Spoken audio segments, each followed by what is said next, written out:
Ja, góða kvöldið. Þá þessi annar leikur í úrslitarimmu HK og Aftureldingar að fara að hefjast. Við lýsum þessum leik. Ég heiti Valgeir Hilmarsson og með mér Ég Ásthildur Gunnarsdóttir. Ásthildur Gunnarsdóttir, já. Við ætlum að leiða ykkur hérna í gegnum þetta í kvöld. Og það verður spennandi að sjá hvernig þessi rimma fer.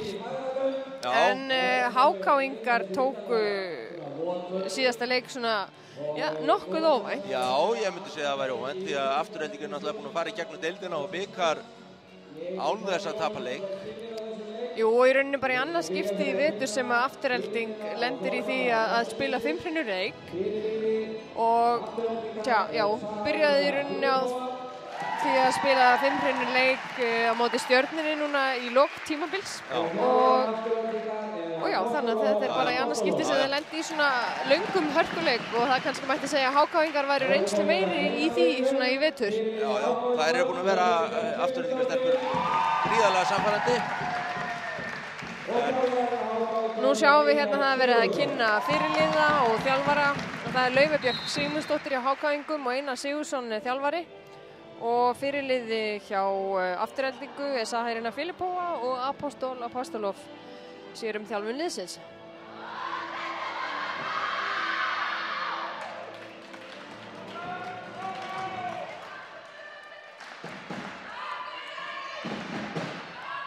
Að taka leikmenn í hendur, heilsast fyrir leik. Umgjörð þessara leikja er mjög glæsileg og svona örlítið meiri viðbúnaður en í hefðbundnum deildarleikjum. En það mætti nú bara eflaust taka þetta upp á hefðbundnum deildarleikjum. Já. Síðurinn er nú svona í nágrannalöndum okkar á Norðurlöndunum. Já.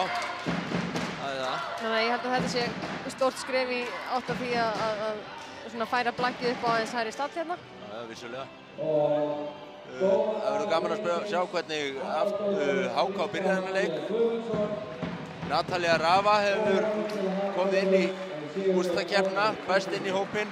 Já. Fríða Sigurðardóttir meiðist og dettur út. Jú. Natalia kemur inn en hún hefur ekki verið að byrja endilega alla leiki. Nei, mér hefur svona sýnst að þær hafi byrjað á því að gefa svona yngri leikmönnunum sem hafa verið að spila í vetur færi á því að svona sýna sig á sanna en hún hefur reyndar svona spila stórt hlutverk í því að liðið er komið hingað í dag. Já, það er ekki nokkuð spurning. Það er gríðarlegur styrkur fyrir HK að fá hana. Hún er náttúrulega gríðarlega reynslu og bara hún kann þetta allt og hún sé kannski ekki 100% formi. Nei, en það er svona, ég myndi segja að það væri svona stóísk ró sem að fylgja inn á vellinum. Já, hún gerir alla betri í kringu sig og hún er náttúrulega þekkir eiginlega ekkert annað en sigur þannig að það er svolítið þjappa liðinu saman líka.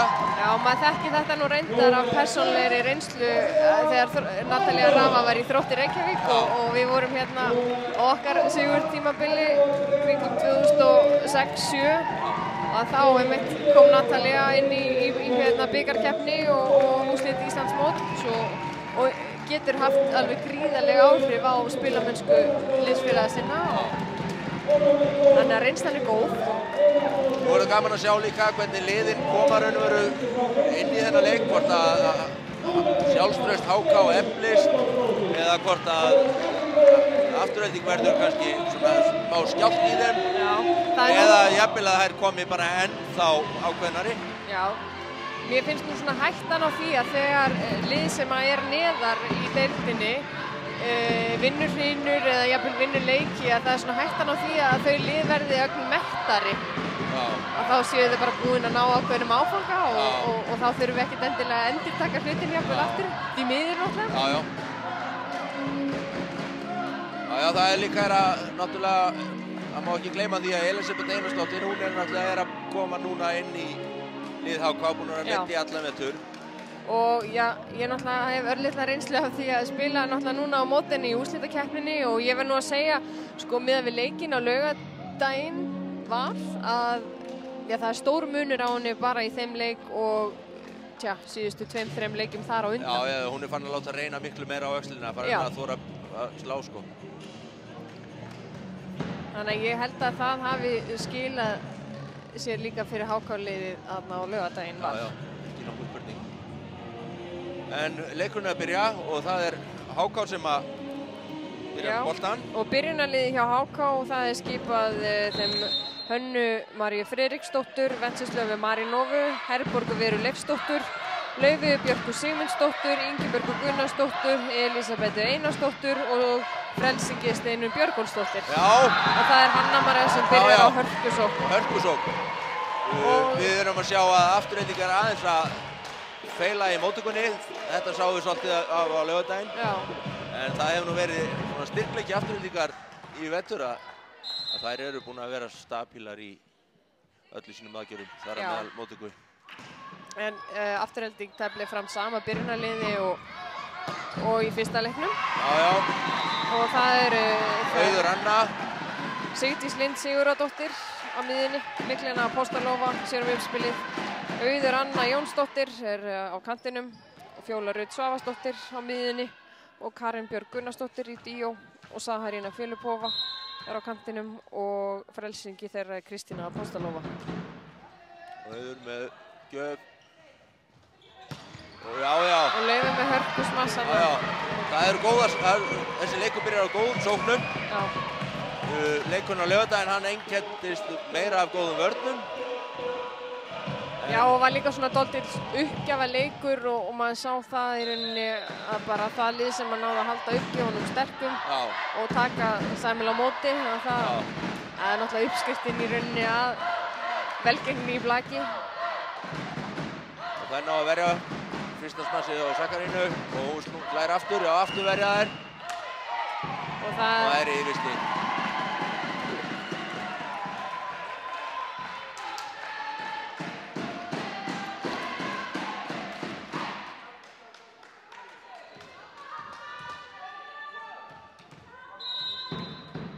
Það er Sigdís Lind sem á uppgjöf. Já, fín móttaka hjá Herborgu og Hanna slær og aftur. Það var svolítið lágt uppspilið á fyrirboltanum. Það er ná að halda þessu bolti gangandi. Já, þetta gengur. Sakarína. Saharína er svona almennt meira í því að, myndi ég segja, setja boltana heldur en að beita miklu afli. En hún er alveg hrikalega góð í því. Slæðir hann út. Já, Sakarína, hún er að fá mikið af þessum boltum sem þegar það er ekki góð sögnafæri og hún hefur verið að setja þessa bolta meira og minna í stig fyrir Aftureldingu. Ég myndi segja að hún væri svona Íslandsmeistari í því að slá í hávörnina og út. Já, vel varðið hjá Aftureldingu og þarna sáum við dæmi það. Akkurat. Setur hann bara utan í hávörnina.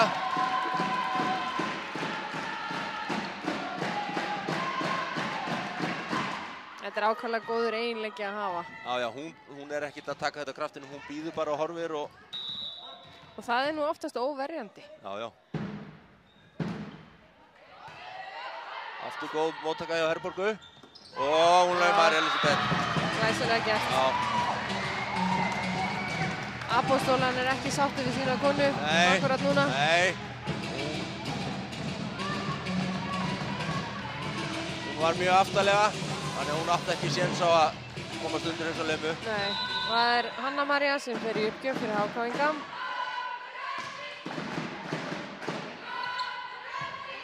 Karen slær og touch. Já, það eru svolítið seinar í þennan bolta, HK. Stelpur, ennþá verið að það er þeirra vanda snertinguna aðeins meira líka í þessum auðveldu boltum. Já, þessi var inni. Takt var það. Það eru Fjóla og Saharína.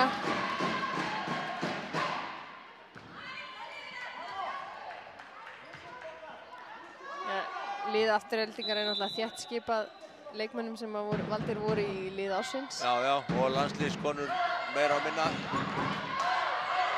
Já, það gekk ekki þarna. Ingibjörg og Venceslava náðu ekki alveg nógu vel saman þarna. Það var, má segja eins á laugardaginn, það var ekki gangað vel miðspilið HK-megin.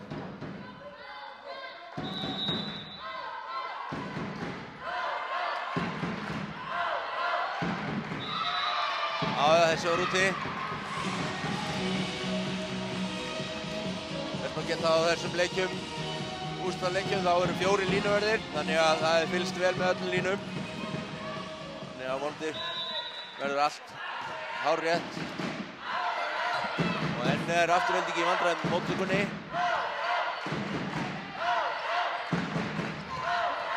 Elisabeth laumar þarna skynsamlega. Auður Anna var vel vakandi þarna og eftir laumar hún. Og já. En á að koma þessi yfir. Komaði nú Eyjar Góðarsson, já hún laumar. Vel vakandi í hávörðinni. Já, og Sörku skellur í Elisabetu. Já, vel gert hjá henni. Auður Anna sem varði vel laumuna þarna út í stöðu 1. Hún réð ekki þetta.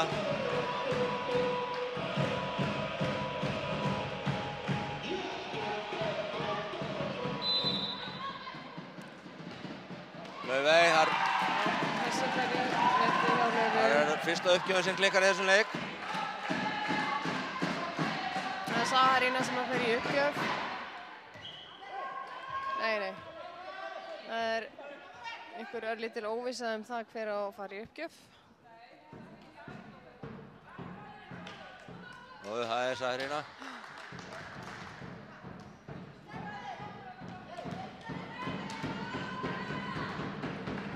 Staðan er 7-5 fyrir Aftureldingu. Fín uppgjöf hjá henni.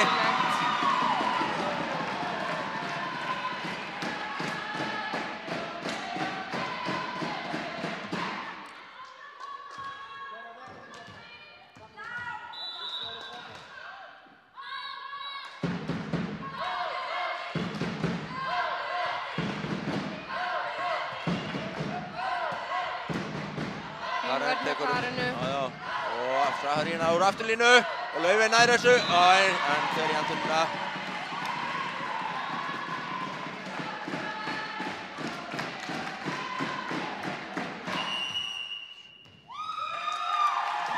Þáttaka Hákáinga leiklið.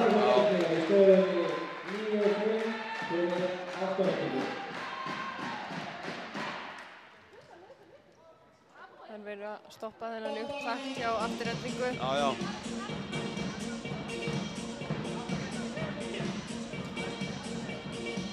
Þeim hefur ekki gengið nógu vel að sækja Háká-stelpum. Nei. En þær eru nú reynda svo sem að byrja hreinlega svona keimlíkt og var í fyrsta leiknum. Afturelding byrjaði nú oftast betur en svo náðu þær Háká-konum.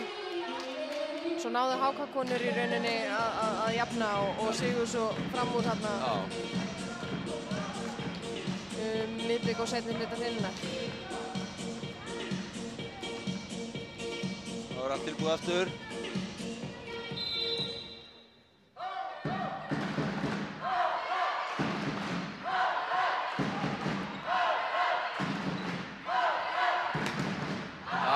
Elisabeth slær hávörn og hann leggur niður með netinu.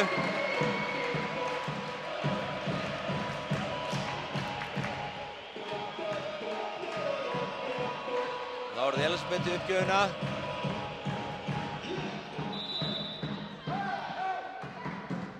Flott móttakan og það er Fjóla á miðjunni. Vel gert hjá henni.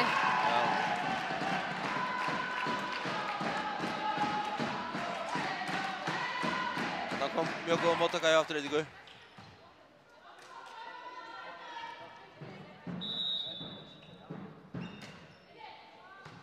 Flott móttakan hjá Elisabetu. Og Ingibjörg slær úr stöðu 2. Efst í hávörnina og þaðan út af. Og Ingibjörg fer í uppgjöf, hún er oft verið í drjúgu uppgjöfunum fyrir Háká.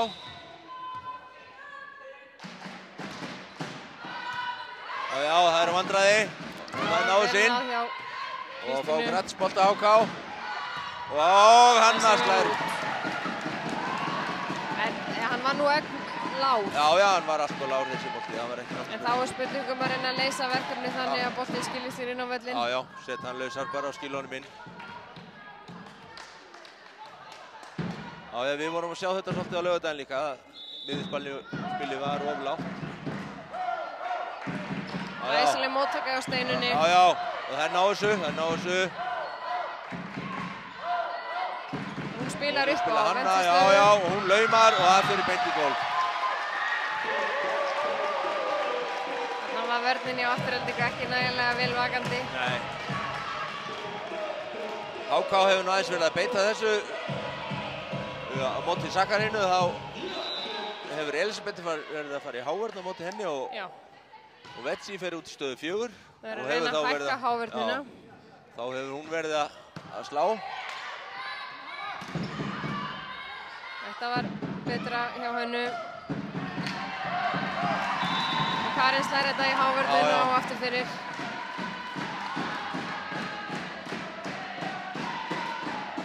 Það er Auður Anna sem er fyrir uppgjöf.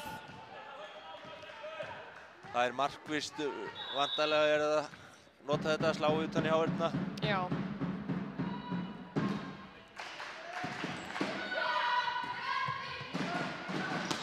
Laufey og það er Fínvörnin. Þetta leikandi. Já, góð. Þetta var einhverjum misskilningur þarna. Já, boltinn úr vörninu helst til og nálægt netinu. Já.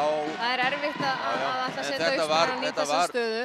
Þetta var samt sem áður nokkuð hár bolti og hún hafði góðan tíma. Já, þetta er svona hinn fullkomna vörn, en eins og við erum nú reyndar að læra frá ítölsku þjálfurunum, hérna landsliðsþjálfara og fleirum að spila öll svona skynsamari leik í vörninni og vera ekki að pressa nálægt netinu.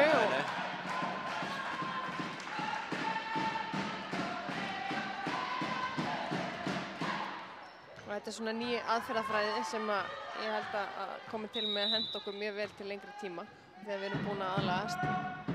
Staðan er orðin 14-8 fyrir Aftureldingu. Frábær sókn hjá Laufeyju. Fastu bolti á Laufey. Já, Auður Anna gerir þarna heiðarlega tilraun til þess að ná þessum bolta aftur upp á loft. Anna fær hann snögta inn á miðuna og slær, það var ekki fast en hún setur hann út í hornið. Já, hún slær almennt svona tilfélag aftarlega á völlinn og það er oft erfitt að eiga við það.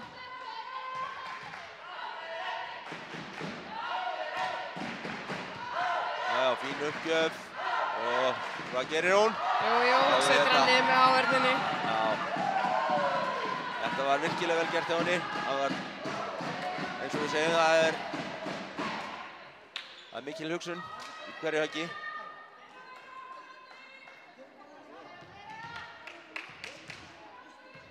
Nú er Afturelding með mjög sterka framlínu.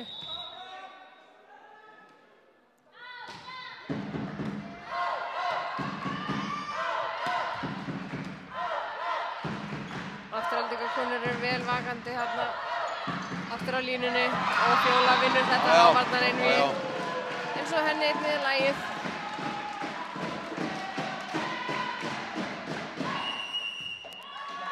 Og aftur tekur HK leikli. Staðan ekki góð, 16-9 fyrir Aftureldingu. Byrja þennan leik gríðarlega vel.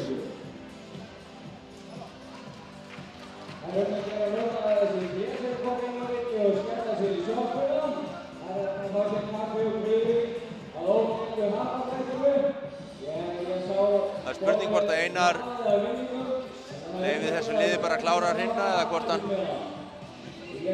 seti Natalíu inn strax. Já, ég tel það nú líklegt að hann haldi áfram svona.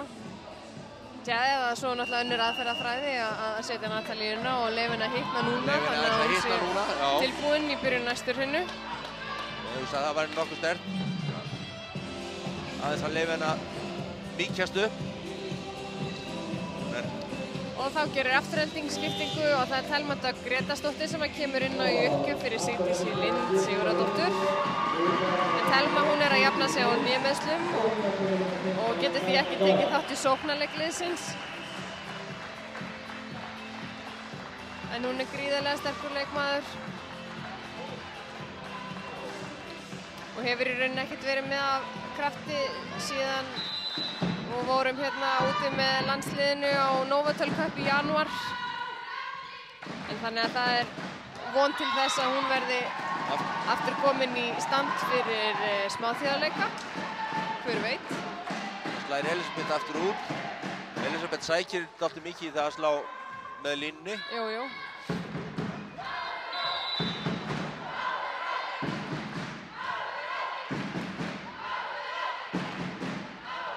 Laufey. Það var eitthvað, fór eitthvað lítið fyrir blokkinu þarna. Fjóla var nú bara ein í blokk.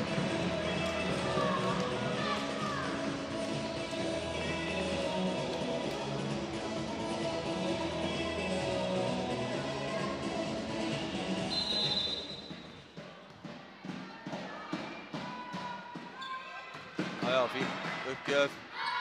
Þar þurfum við að setja þetta gratis yfir. Og smá minnskilningur hjá HK. Já, vel spilað upp í Míklunu. Nú er Elísabet að fá þetta. Og já. Já, slær í hávörnina út. Karin var svolítið sein upp. Var...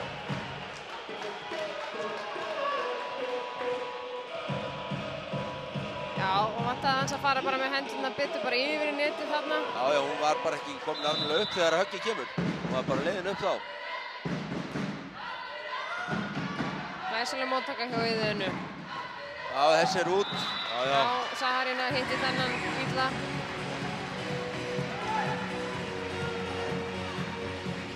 HK er aðeins að rétt úr kútnum. Já, staðan 17-12. Fyrir afturhendingu. Og Hanna María ennþá í uppgjöf. Já, þarna kemur ágætis móttaka. Og Karin og það er Elísabet sem blokkar hana. Enginn undir. Og Apostol tekur leikhlé. Já, það var svo sem ekki við því að búist að neitt var undir því að Míklin er að spila þessum bolta langt aftur fyrir sig. Er komin nánast stöðu 4 þegar hún spilar þessum bolta. Karin slær og þá er þetta náttúrulega varnarstaðan hennar Míklinu, þannig að það er... Jú. Það þarf að reyna að finna aðra leiðir fram hjá vörninni, á vörninni þar að segja.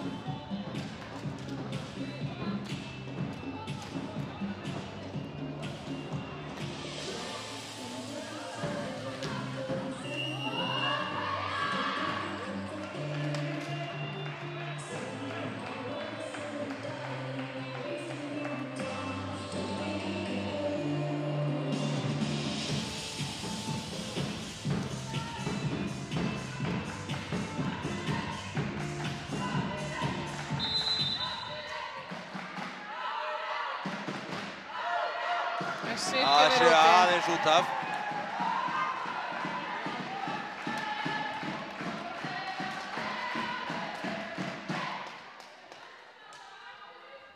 Þá er það Karin sem fyrir uppgjöf.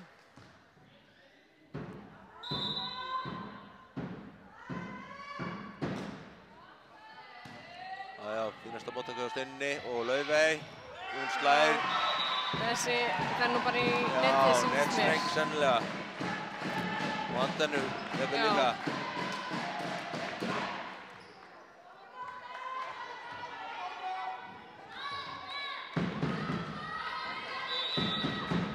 Áfram er það Karin í uppgjöfinni, 19-13 staðan. Frábær uppgjöf hjá henni. Rosalega góð uppgjöf. Já, vel varið hjá afturhendingu. Já, vörnin ekki nógu góð hjá Elísabetu. Nei, það var... En hún gerir vel og Sakarína slær þetta niður í stöðu 4. Já, einstaklega. Og þá gera HK-ingar skiptingu. Inn á kemur Guðbjörg Valdimarsdóttir og það er Elísabet Einarsdóttir sem fer út af.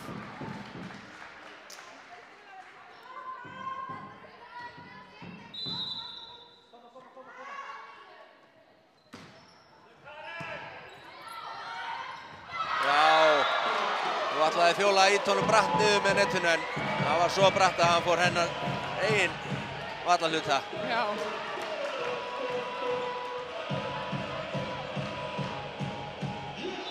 Það er Laufey Björk í uppgjöf. Frábær uppgjöf. Það var ekki ósvipuð uppgjöf hjá Karin áðan. Kemur fastur yfir og dettur niður bara rétt aftur við 30 metra línu.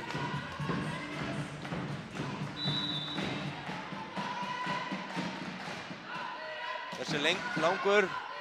Og það er sett þetta. Nei! Miklana með augu í hnakkanum. Spilar þessu aftur á bak yfir netið og akkurat á staðinn sem enginn var á. Þarna átti HK að gera betur tvímælalaust.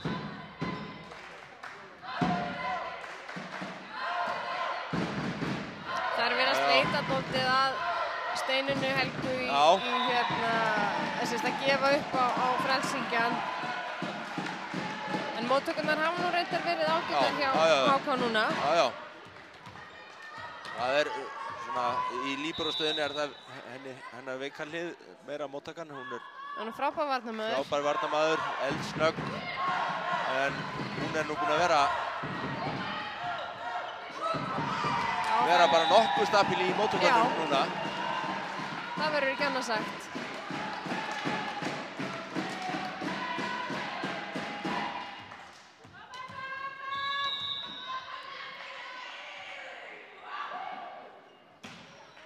Einar ætlaði þarna að gera skiptingu en var örlítið og seinn.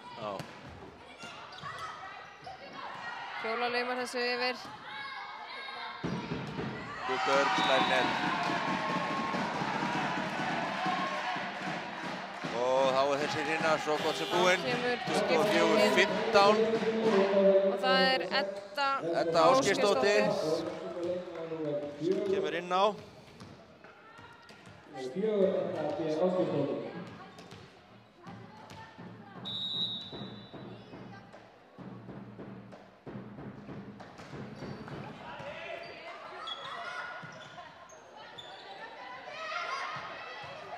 Smá minnskilningur og... Já, frábært hjá Hönnu.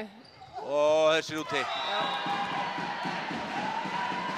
Og þar með líkur þessari hrinu með sigri Aftureldingar 25-15. Já. Þannig að... Það er nú ekki, var ekki 25-18 fyrsta hrinan í Mosfellsbæ. Það er ekki rétt munað með. Þannig að það er svona sem kannski gefur nú ekki alveg... Nei, HK-konur eiga nú inni, myndi ég halda.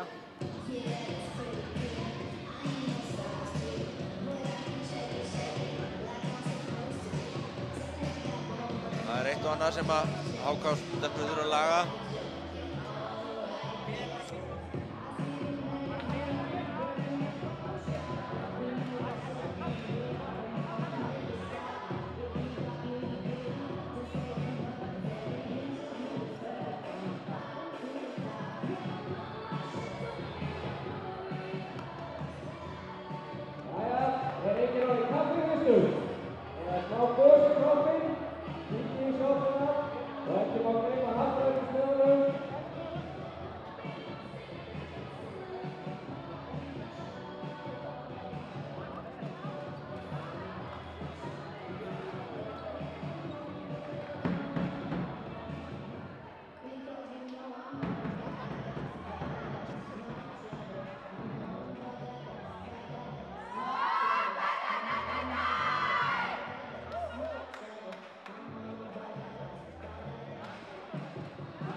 Nú er spurning hvort við sjáum álíka viðsnúning og fyrir fyrsta leik liðanna.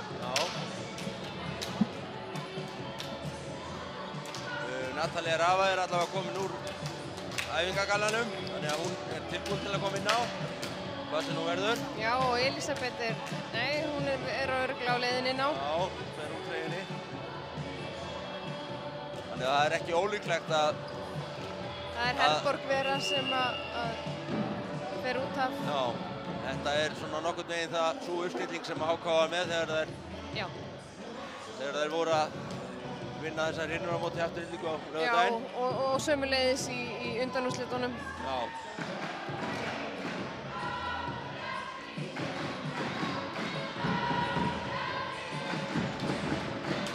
er skarfinn skildi fyrir HK að missa Fríðu, fyrirliða liðsins. Já. Meiðsli.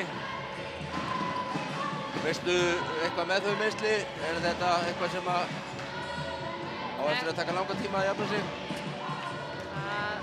Það er erfitt að segja til það, en hún er nú í gifsi núna og verður í, held ég,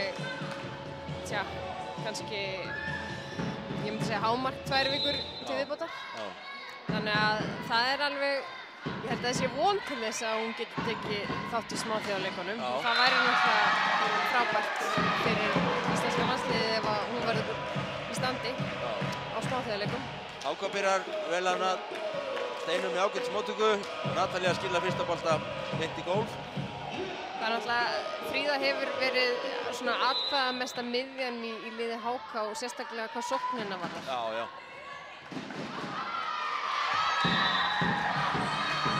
Og Venceslava skorar hérna beint úr uppgjöf.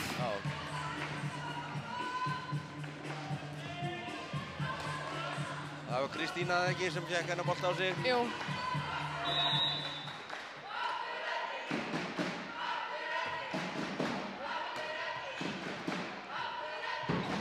Auður, já. Mjög eftir henni. Hún sló bara hreinlega yfir þar held ég.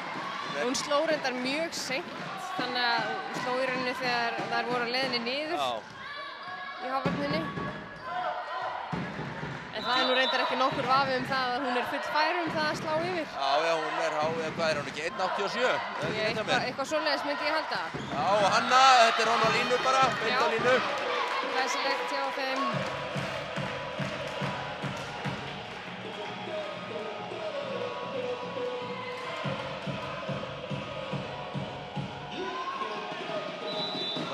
Sem fyrir uppgjöf. Góð uppgjöf með henni. Já, þessi voru upp í ljós. Já, það er nú svo að þó að Fari Lundur sé svona nokkuð stórt hús þá er það nú svona lúmst, sko, látt upp í ljós og annað burðavirki. Maður hefur fundið fyrir því þegar maður hefur verið að spila hérna.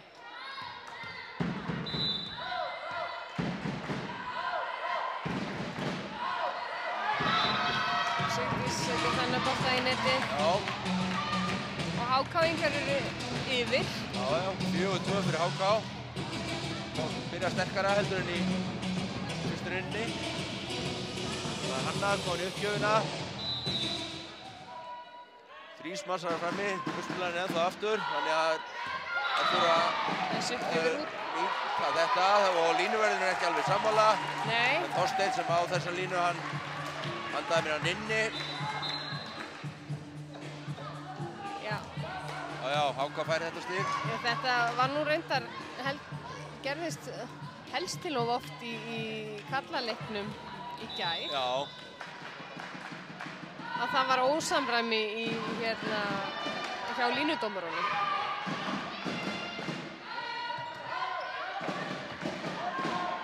Elizabeth, hún fær þennan bolta mjög lágt, þannig að hún getur sett hann yfir svona bara með kurvu. Þarna er blokka Laufey.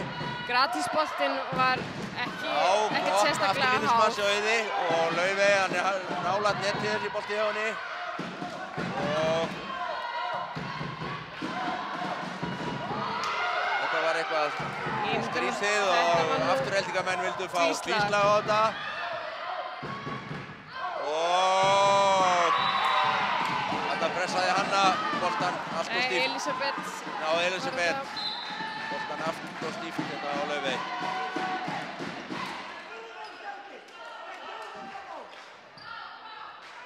Og Apostolo er eitthvað að láta, held ég, dómarinn að heyra það. Það þýðir nú ekkert. Ég held að hann myndi vilja sjá harðari dómgæslu á tvíslaginu. Já, og Ingeborg gleymar þessu. Kristína tekur það. Auður, já. Hún var örugglega mjög tæp á línunni þarna. Þú veist að vera komin eitthvað svo framalega. Við treystum því að dómari leiksins hafi fylgst vel með því.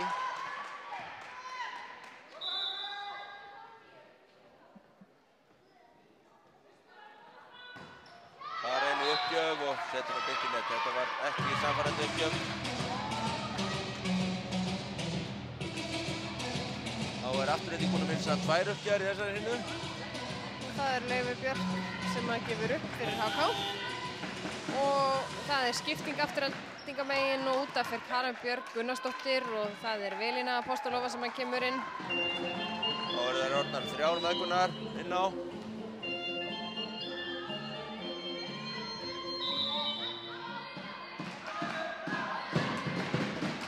Laufey og hún setur hann út af.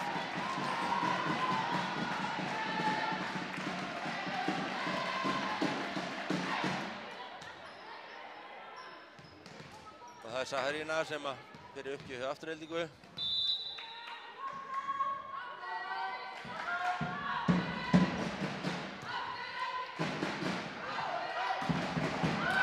Góð sókn hjá Elisabethu.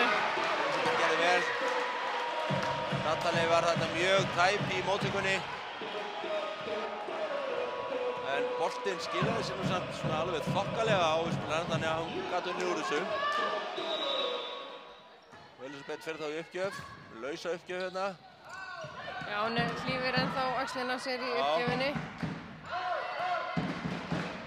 Og það Auður. Já, og hvað dæmt? Net. Net á HK. Það ekkert að bera á móti því.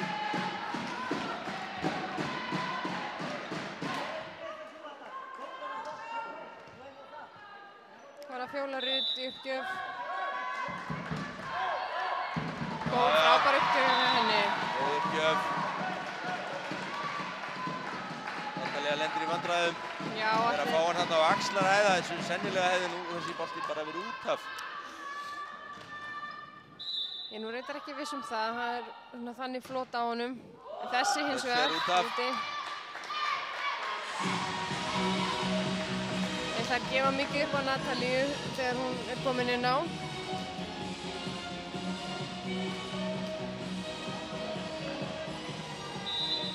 Já, Natalía náttúrulega svo sem ekkert kannski búin að vera mikið í, en þessi bolti hjá Ingibjörgu var frábær.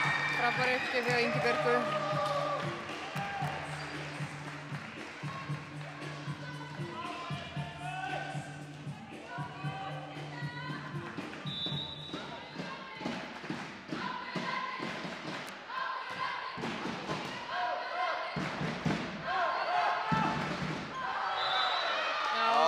Þessi bolti fer bara beint í neti hjá Saharínu.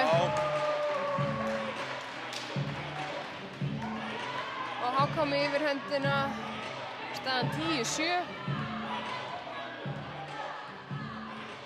Það stefnir í álíka spennandi leiku eins og á laugardaginn.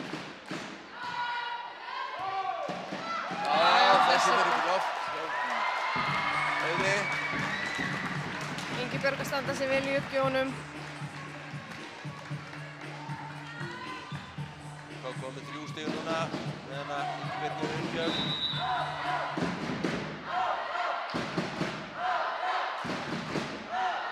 Já, 4 stig. Enn ein uppgjöfin. Það 3 ásar má segja. Þetta frábær framistæða hjá Ingibjörgu.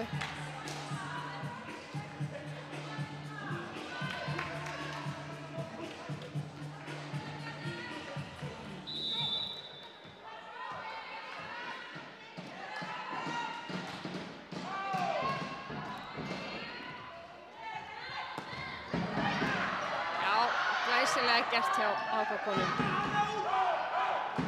Já, þessi bolti alltaf uttalega fyrir Auði. Já.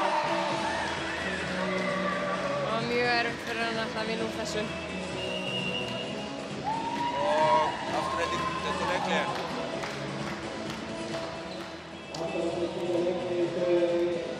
HK komið í 13-7. Gott fórskot. Já, búin að taka núna 4-5 stig í röð. Og 6 stiga fórskot.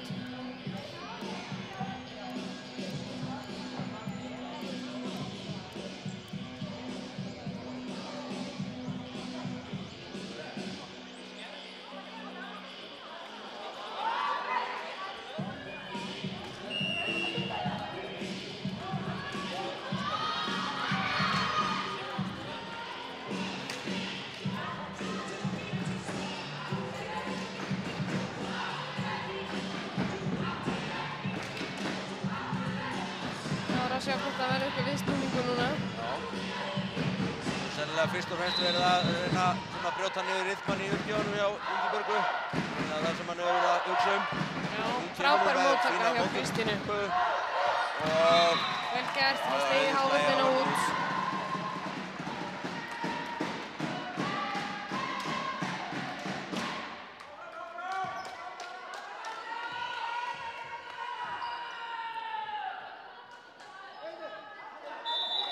Miklina sem að gefur upp.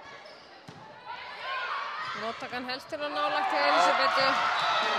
Vetsi, hún gerir vel úr þessu, hún laumar boltanum yfir.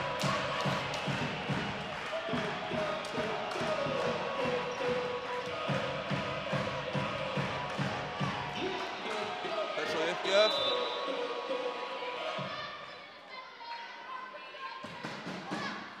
Þessi bolti fer í antennuna.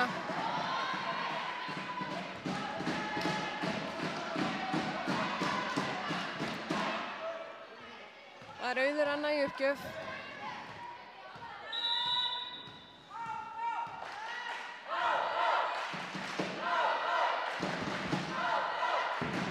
Frábær móttaka. Já. Það verjast þessu vel. Miklina með góða vörn.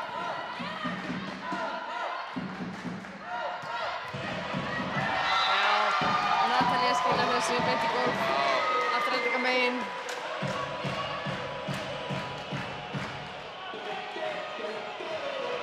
Þetta var einum á viðustur hérna. Auður hefði nú átt að á þessu bolta. En það var þarna skrítið að það varði ekki færsla hérna hjá Háka-liðinu þegar þeir eru að fá þennan gratisbolta yfir. Það er Vetsi sem er að taka móttökuna í þessu boltinu. Hún á náttúrulega uppspilarinn að vera komin bara í sína uppspilara stöðu. Aðrir leikmenn að taka við þessum gratisboltum.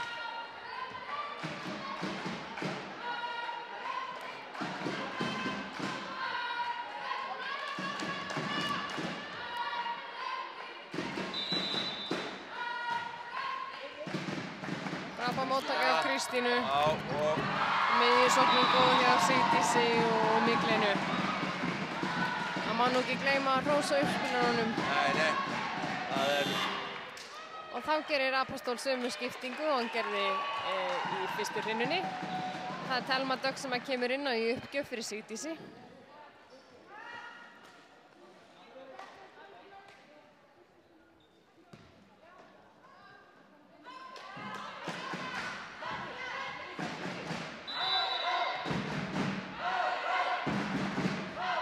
og hún setur hann beint út af. Háká með 16-10, nokkuð vænlegt forskot. Það er Hanna María í uppgjöf.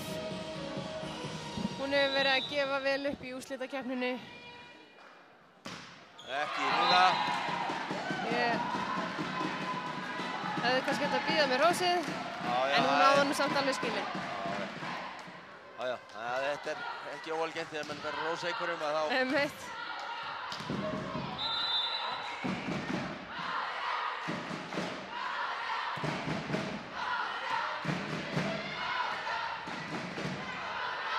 Flott verðin.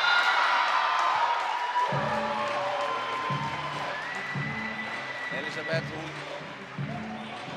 skilaði þessu passi bara svona á. Þetta var svona hálfgert strandblagslag. Já. En það er hún nú öflugur strandblagari. Og Laufey Björk. Uppgjöfun í röð hjá Háká sem er að klikka. Já, og hennar önnur misheppnað uppgjöf í leiknum.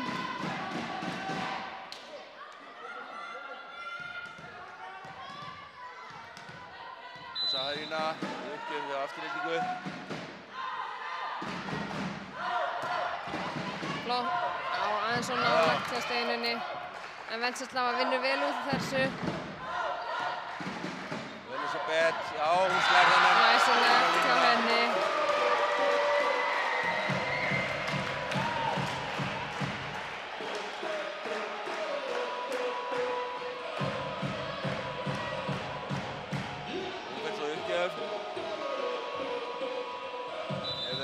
með sér í uppgjöfunum.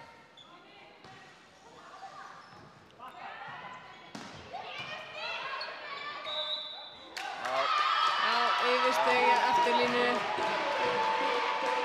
Já, yfirstig.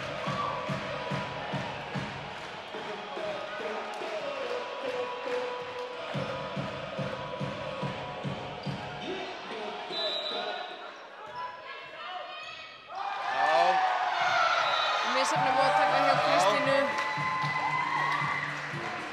Það lítur ekki út fyrir að vera erfiðar uppgjafir. Hún að setja þetta bara frekar laust og þetta er bolti með snúning með þessi.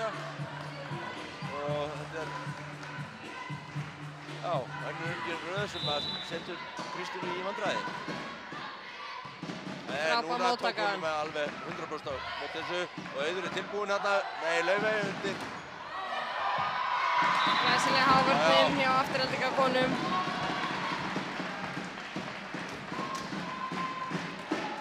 Þá skipta þær tilbaka. Sigdís Lind kemur inn á miðjuna og Thelma Dögg fer út af.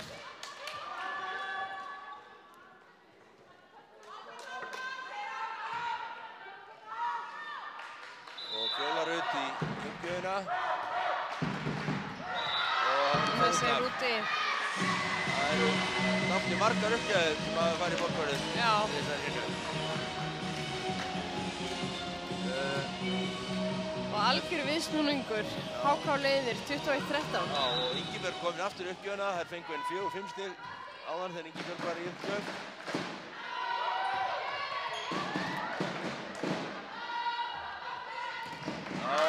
Vel gert hjá Natalíu. Sett hann í hávörðina og reyndar var antennan mikið á hreyfingu. Ég held að það farið af hávörðina og í antennina. Já.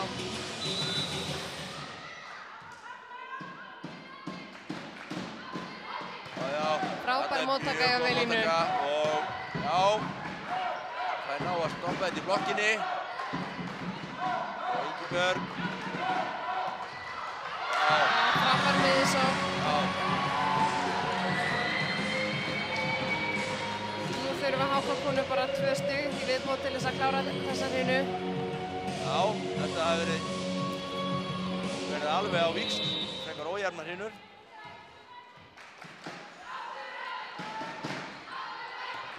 Já. Enn einn góð uppgjöfun hjá Ingibjörgu. Þetta sé ekki bara 3. eða 4. ásynnunar í leiknum.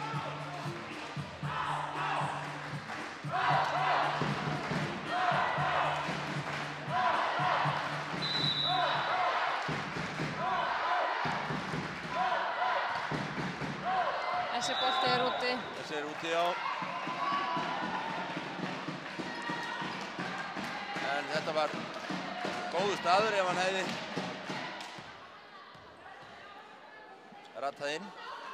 Það verður erfitt fyrir Aftureldingakonur að vinna sig inn í þessa hrínu.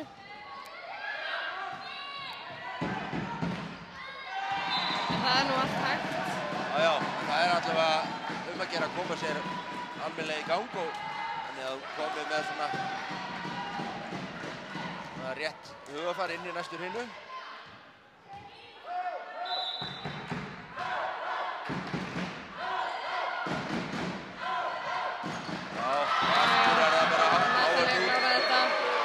Þessi hrína fer einnig 25-15 nema nú er það bara HK sem bara sigur í bítum.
Jæja, kæra áhörendur, þá þriðja hrinan að hefjast og þá spurning hvernig þessi hrina byrjar.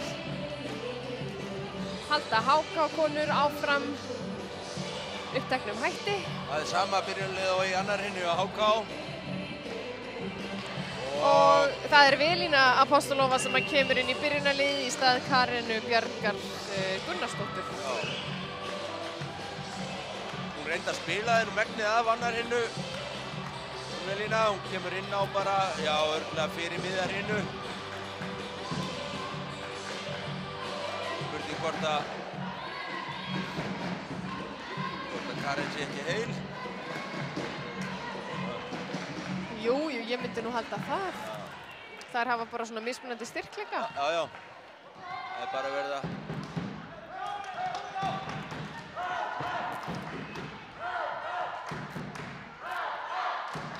Það verið að prófa sig áfram bara. Já. Það þýðir ekkert annað í þessari stöðu.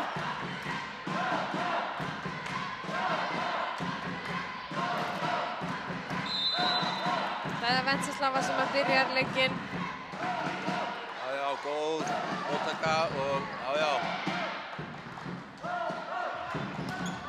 Já, þessi inni á Natalíu, vel gert hjá Natalíu. Hún hefur verið að slá línuna meira og minna, verið að setja utan í blokkina og núna setjum hún bara niður. Með góðum árangri.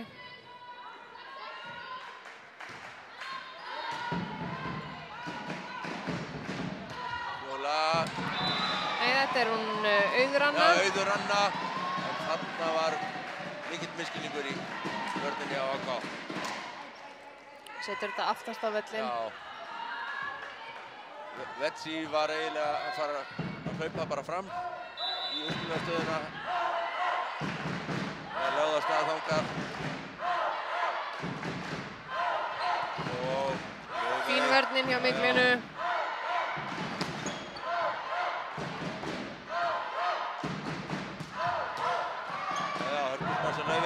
Vel var í Auði og ætlar svo að lauma þessu en hann fór öfum með yfir nettið en tilraunin var góð. Já, ekki alveg nú tilbúin hann fyrir afturlínusóknina. Nei, hann var...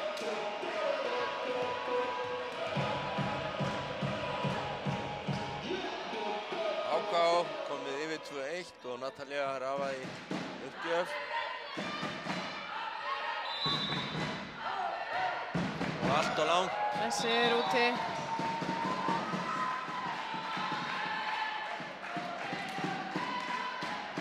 Þetta jafnbyrjun. Já, jafnbyrjun.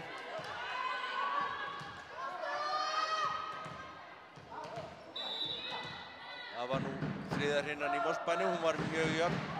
Þessi líka út af. Það er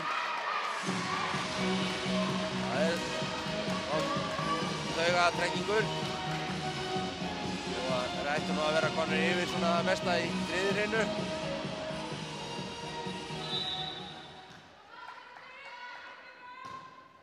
Þetta heldur mistakakent. Þetta svakalegt.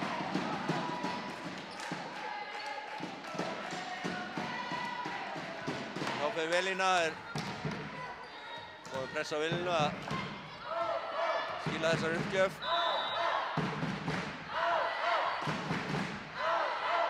Og þessu úti líka. Fjórði.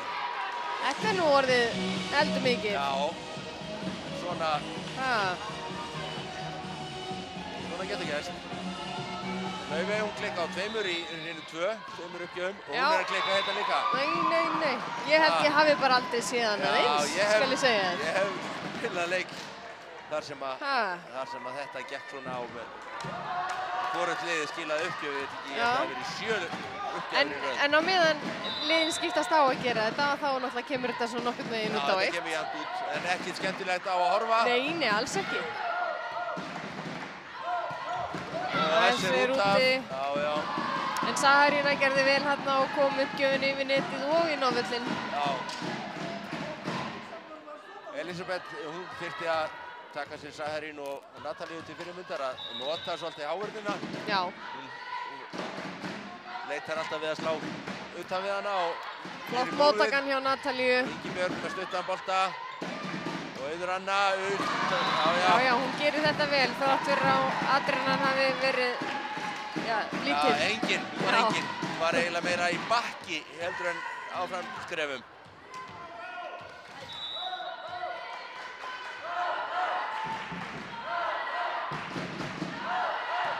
Já, góð móttaka og Lár bolti. Já. En Elísabet leysir þetta vel. Já. Vel gert hjá Elísabetu. Það verður þetta bara beint niður. Það var uppspilið út af kantinni á Míglenu. Þetta var mjög stutt. Þau þurftu að sækja þetta svolítið langt inn á völlinn. Misti svolítið tempóð í.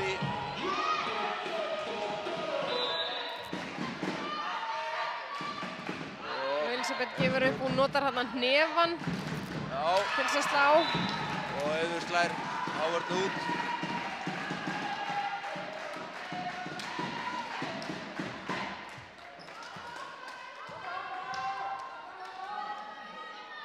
Þá er það Fjóla Rut sem fyrir uppgjöfuna fyrir afturhaldingu.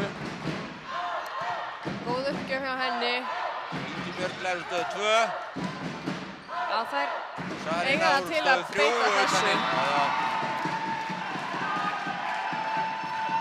Það er henni slær hérna utan í áverðin að tveggjamanna blokk á miðunni.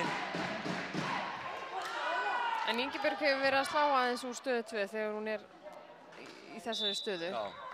Enda var hún líka að spila díóstöðuna. Já, í byggakeppni. Já. Og Natalja, hún slær þetta niður. Þetta vantaði blokkinn á miðuna. Sigdís aðeins að hleypa sér.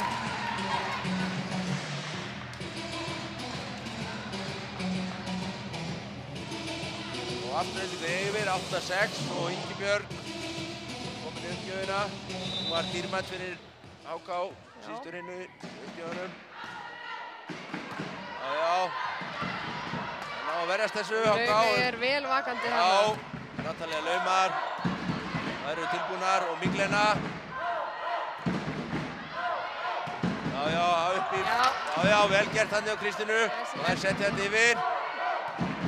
Og þarna er tækifæri á miðursókn en. Já, uppspilið aftur lágt þarna.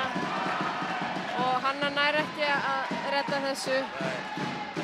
Og þá gera HK-ingar skiptingu og það er hann Herborg, jú. Já, Laufey er búin að klikka núna á 3 uppgjöfum. Þannig að gefur Herborgu tækifæri. Já, hún er náttúrulega ekki að fara í uppgjöf núna, þannig að hann er bara að gera skiptingu. Af hvað ástæðu, vitum við ekki.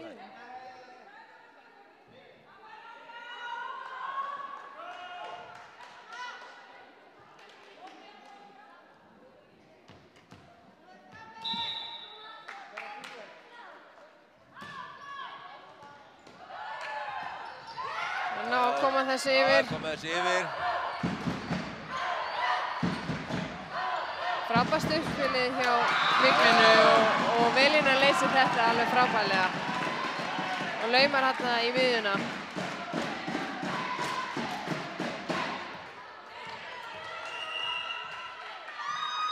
Og Einar tekur leikhlé fyrir HK. HK tekur leikhlé í stöðunni 10-6. Fyrir afturhaldingu. Ákvöld. Undir 10-6. Það þarf eitthvað að gera. Það má ekki láta þetta segjast meira forskotið. Nei, hann vil stoppa þetta.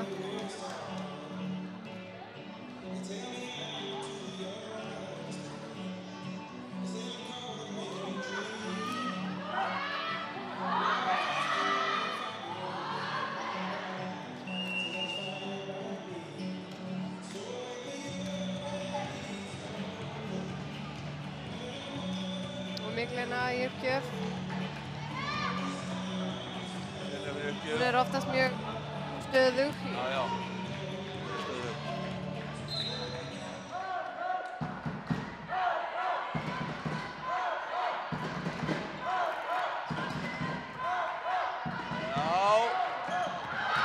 Hanna skilar þessu vel með hávörn. Míglena varði þetta smart frá Natalju en boltinn fór þarna beint í hávörnina í hendurnar á Önnu, þannig að hún gerði þetta vel, ítti þessu bara hérna niður. Góð móttaka. Glæsileg sókn hjá Melínu. Slær hana niður með línunni. Afturölding hefur verið að taka betur á móti núna heldur en HK. Já. Og náttúrulega ekki verið að gera jafn mörg uppgjafamistök. Núna allavega síðustu mínútur. Já, fín móttaka þarna. Og Bross. Það reyndu þetta líka nokkrum sinnum í leiknum á laugardaginn. Það tókst nú ágætlega, svona inn á milli. Já, tókst ágætlega inn á milli. En það er gaman að sjá þetta. Já. Þetta, maður sér lítið orðið að þessu blakki í dag. Það er orðið miklu meira af afturlínusmörsunum þegar þeir komið þarna fyrir aftan miðjumanninn. Jú, markmiðið svona meira þetta að dreifa spilinu á netið. Já, bendur bókstur hérna á. Móttakan er ekki alveg nógu samfærandi á HK. Og þá gerir HK skiptingu og það er Edda Björk sem kemur inn á fyrir Ventsarslöfu.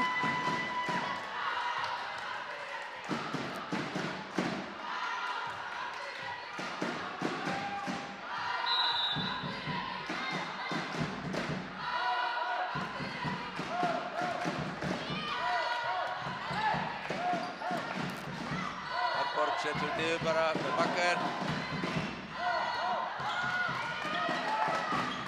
Já, það er... Já. Og Melína slær hana niður línuna aftur. Já. Og nú hægra megin.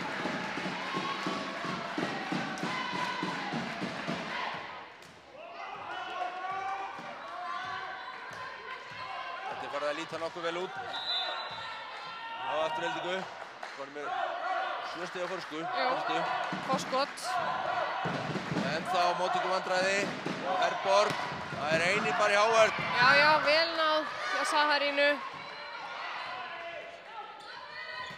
Hanna. Og þá er það Saharína. Og þetta er varið. Herborg setur niður Bakker og á afturhelding. Þetta verður vel. Já, HK hefur ekki náð að sækja neinu viti og þetta var Víglín að spila allt og nálægt netti á Saharínu. Saharín náði enga veginn að vinna þessu bolta. Það var alveg bara étinn af hávörðinni.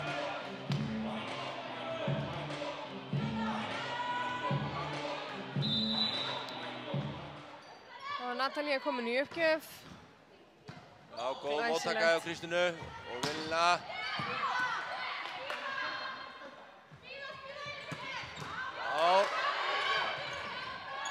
Melína vinnur þetta einvígi. Já. Skemmtileg skorpa.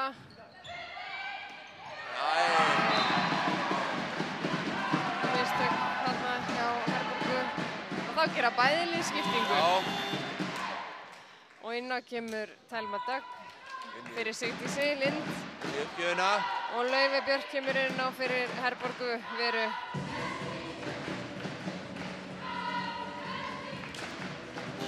Skipta tilbaka.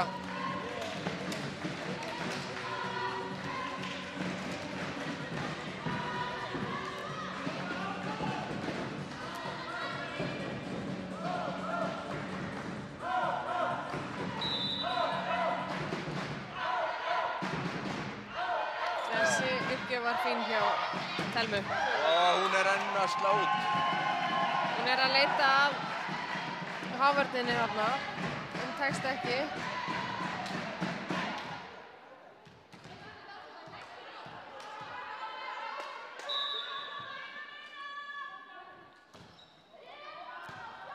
Já, fín móttaka aftur og... Það er líka erfitt að ætla að gera það með svona örlítið lægri hávörn fyrir framan sig.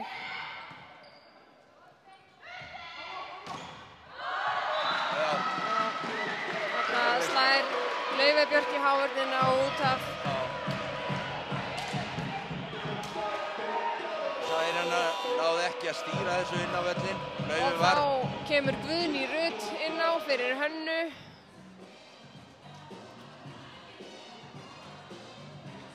Kemur inn í uppgjöfuna. Hún hefur verið að koma inn í uppgjöf reglulega í vetur. Ég ætla að segja svona að það væri hennar sérsvið. Já. Vel gert hjá henni.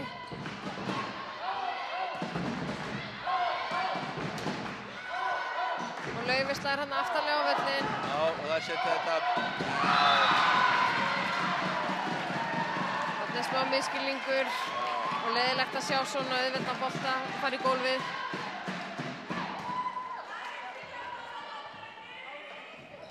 Staðan orðin mjög vanileg fyrir Aftureldingu, 17-9.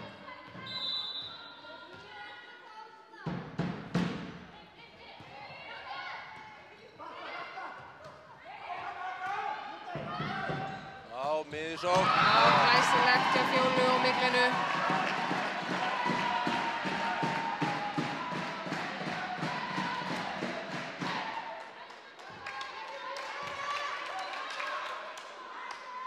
Þetta er nú vopn sem að Afturelding mætti nú beita meira. Það er miðjusóknin hérna hjá Fjólu. Fjóla er hátt uppi, það er eiga erfitt með að stoppa hana. Já.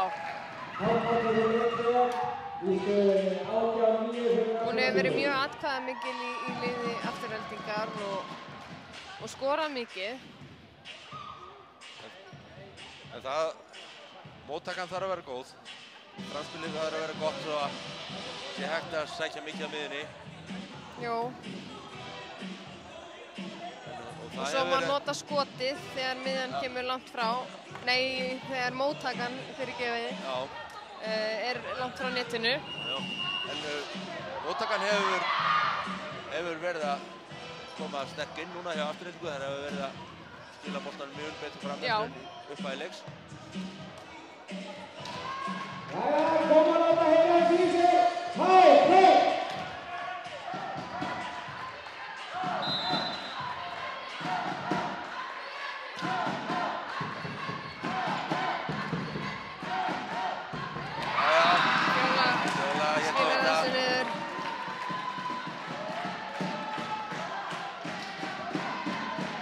Færi fyrir hana.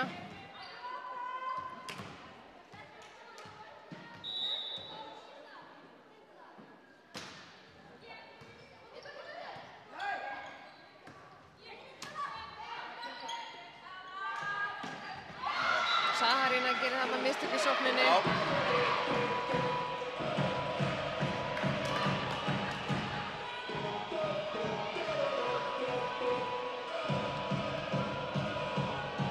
Laufey fer í uppgjöf, 19-10 fyrir Aftureldingu.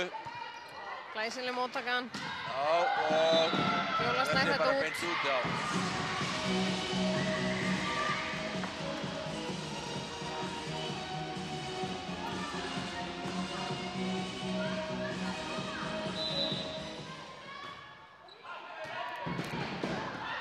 Já, og miklulega vel vakandi þarna. Fjóla mætti í hávörninni. Hún var langsterkasti hávarnamaðurinn í deildakeppninni með 55 hávarnir. Þetta er... Mér minnir að svo sem hafi verið númer 2 hafi verið með eitthvað í kringum 37 eða 8 stykki. Þetta er mjög erfitt staða sem Ingibjörg gerði í þarna. Hún er ekki að horfa fram þegar hún slær, sko. Nei. Hún er að setja þetta svona allt í blind yfir bara. Einmitt. En þarna slær HK út. Og þá gerir HK skiptingu og Guðbjörg Valdimarsdóttir kemur inn á fyrir Elisabetu.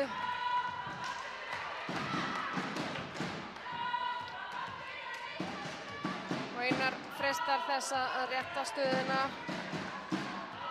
HK búið að gera 5 skiptingar, þannig þeir eiga bara eina skiptingu inni.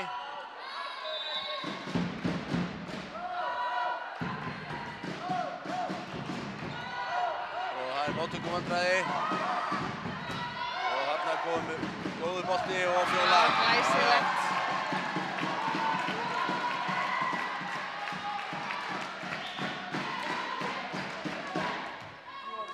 þær fara að ná þessu sterku inn, þá held ég að HK eigi ekki neina von í þær.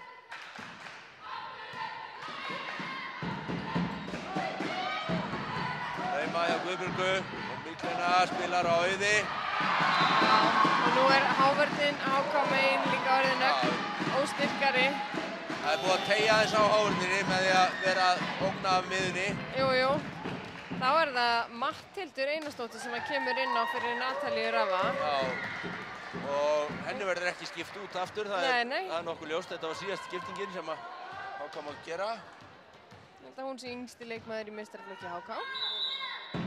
Já, það er ekki nokkuð spurning. Hún er rétt nýfend þessi stelpa. Já. Ég sé ekki það bil 2 vikur síðan hún fendist. Það er allavega mjög stutt síðan. Ingibjörg spilar upp og Guðbjörg ætlar að reyna að ná touchinu en það er beint út. Já, hún er í rauninni bara komin undir boltan þegar hún slær hann. Já. Hefur sennilega ætlað að freista þess að ná touchinu.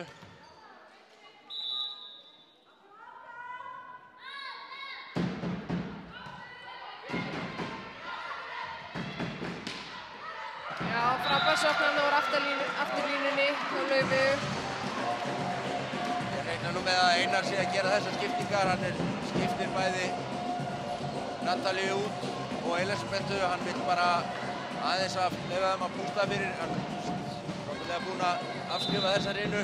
Já, það er ekki aðeins að pústa fyrir næstur hinu, fá það sterkar inn. Þetta gerði hann á laugardaginn líka. Hann er að taka Mikil mannskjunnar út af í 4. hinu, lætur það koma sterkar inn í 8. hinuna. Já, þetta var frábær vörn hjá Laufið þarna. Já, og það er ávörð út. Vel gert hjá Auði. Og þá er Afturelding að taka þessar hinu. Já. 12-25. 25-12, já.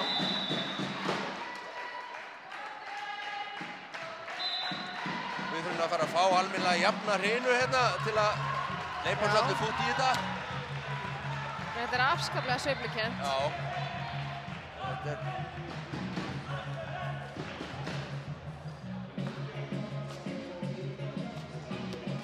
Þetta er ýmist í ökli þeirra.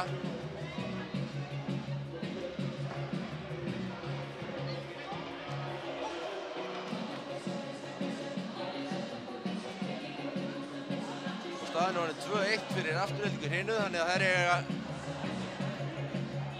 möguleika að klára þennan leik bara hérna í næstur hinu.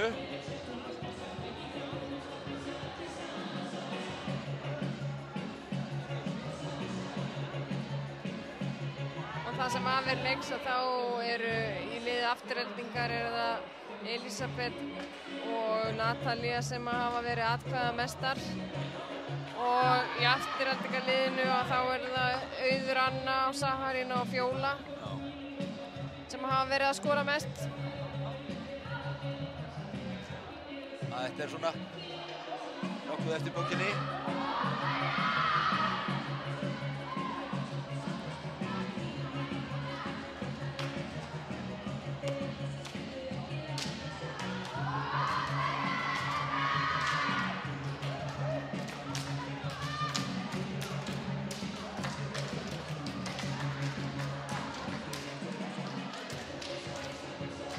Það er óbreytt byrjunarlið hjá Aftureldingu. Já, Karin er ennþá út af. Og sömu sögu að segja af liði HK. Já, það er sama byrjunarlið og í hinu 2 og 3.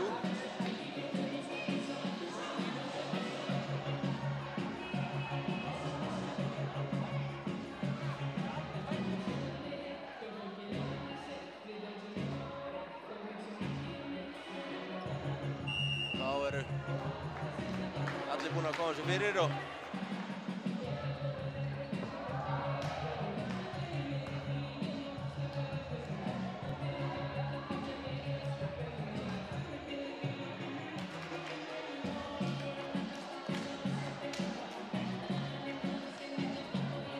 það er Aftureldingar sem byrjar boltan.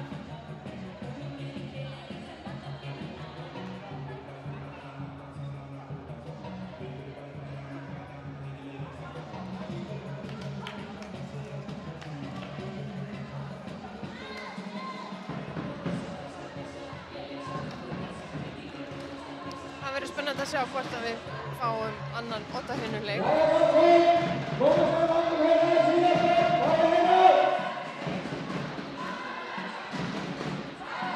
Það er vel mætt í stúkunni og afturhending á þar öfluga stuðningsmenn. Og HK-ingar láta líka vel í sér heyra. Já, afturhending hefur þurft að svara fyrir sig því að á laugardaginn þá var góður hópur frá HK sem mætti í stúkuna. Já. Og þar held ég segja alveg 7. maður í þeim leik. Sömu sögur er að segja í undanúrslitunum í Ásgarði. Já. Þar mættu HK-ingar í Ásgarð og voru með læti. Þeir voru með læti. Þetta kveikir í stelpunum. Já, Natalía Rafa klikkar hérna á uppgjöf. Já, hennar önnur uppgjöf þessu leik sem hún klikkar á, það er nú óvenjulegt, hún er mjög stöðuð í uppgjöfunum. Jú. En Auður Anna fyrir hjá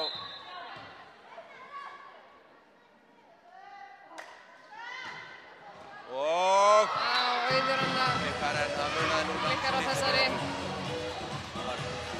Var alveg við það þetta HK megin.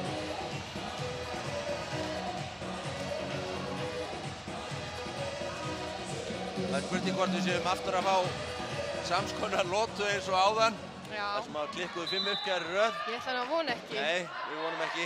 Hanna, hún skila þessu. Góð uppgjöf hjá Hönnu. Og Velína, já. Það var vel gert hjá henni. Já. Hún fann þarna leið meðfram Elisabethu. Hver var ekki samsíðan í áverðinni.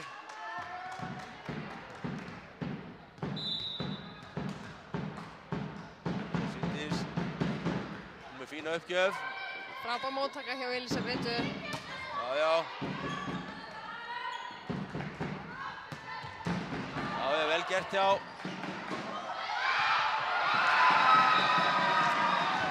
Og misskilningur hérna á milli Elisabethar og Ingibjargar. Elisabeth þarf að taka skarið þarna. Þetta er svolítið svona meira í verkarhing kantmannsins að vinna svona upp. Við viljum fá miðjumannin bara tilbúinn fram við net. Já.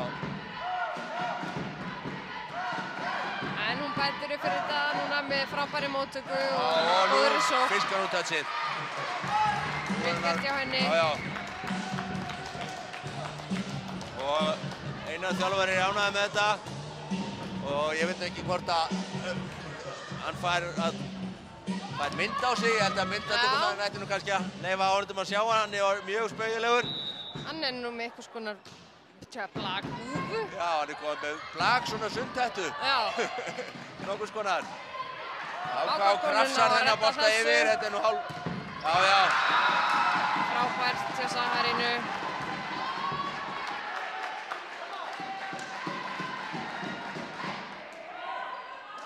Já, hann er búinn að sníða sér þessa fínu húfu úr sennilega gömlu bolta. Hann er svona hjálpa til við peppið. Já.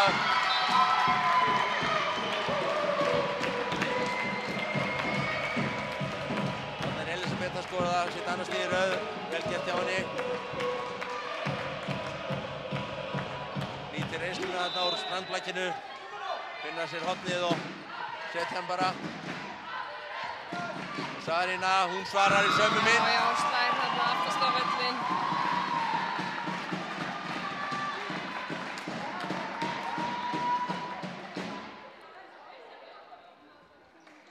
Staðan 4-5 fyrir Aftureldingu.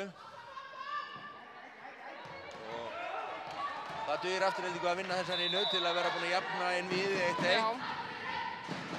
HK vill nú væntanlega reyna þessar inni. Glæsileg uppgjöf hjá Saharínu. Hann datt þarna. Alveg aftast á völlinn.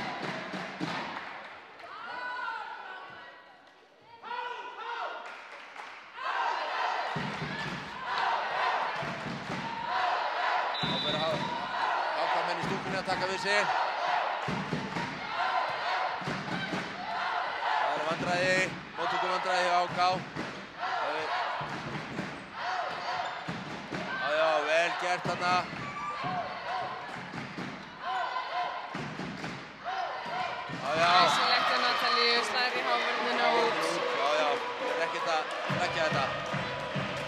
Þetta gengur hjá henni og þá heldur hún þessu bara áfram. Já, þetta eru líka bara svo góð stig og svo erfitt að verjast þessu. Já. Meðan að Hávarðin að gefa færið þarna með línu þá bara tekur þetta. Þá að gera nýta það. Já, Laufey tekur þennan. Já, hún er vel vakandi. Natalja. Nú reynir hún að slá krossinn og þar kemur Fjóla Bjarki Hávarðinni.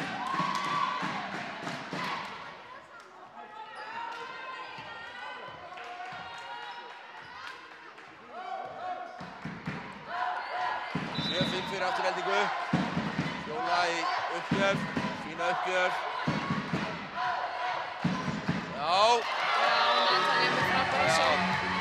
Kraftmikil smass þarna hjá henni.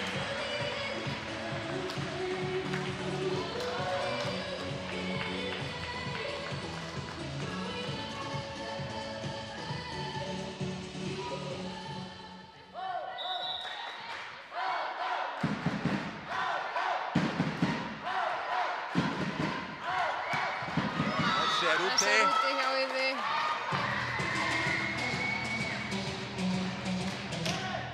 Þá er Hákon búið að jafna, 7-7.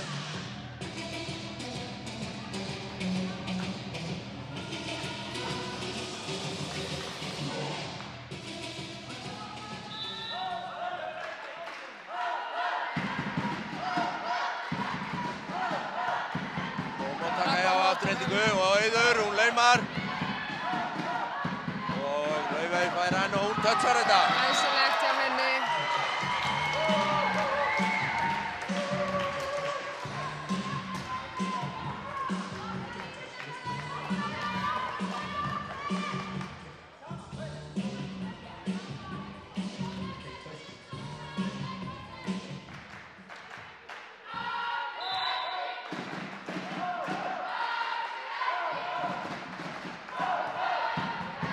Góð móttaka hjá Særinu. Hjá Miklinu.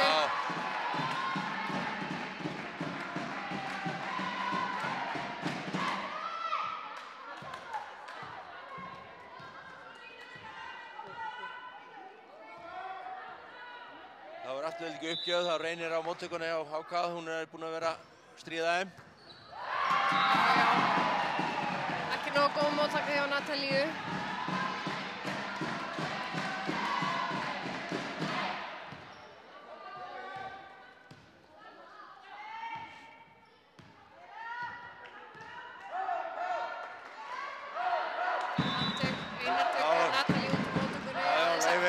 Aftur.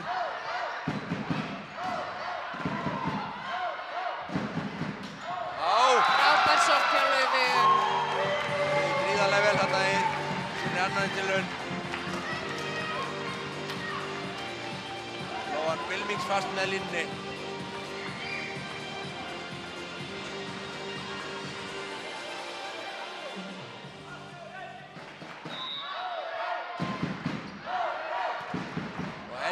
Að setja uppgjafinar á Sagarínu sem er búin að... Þetta slag hjá Velinu var hálfsfýtt inni.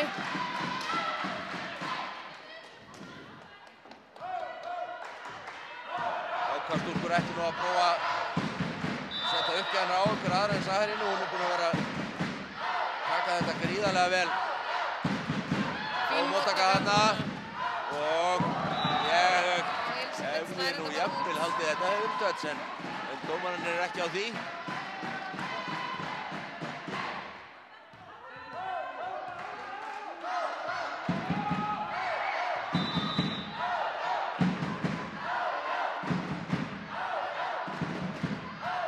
Aftur góð móttaka, nú fær Hannan. Já, hún var eiginlega bara of snemma þarna. Já, hún var eiginlega of snemma.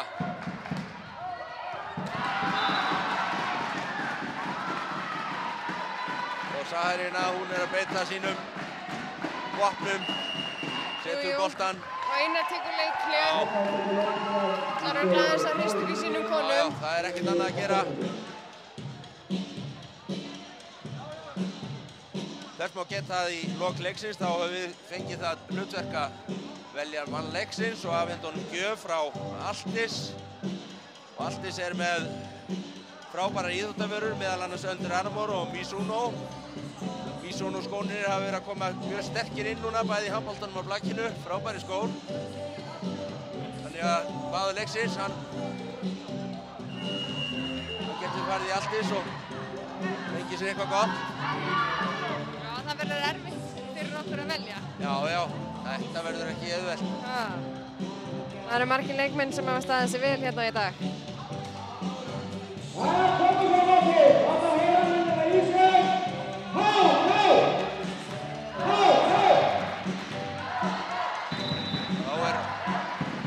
Í uppgjöfuna.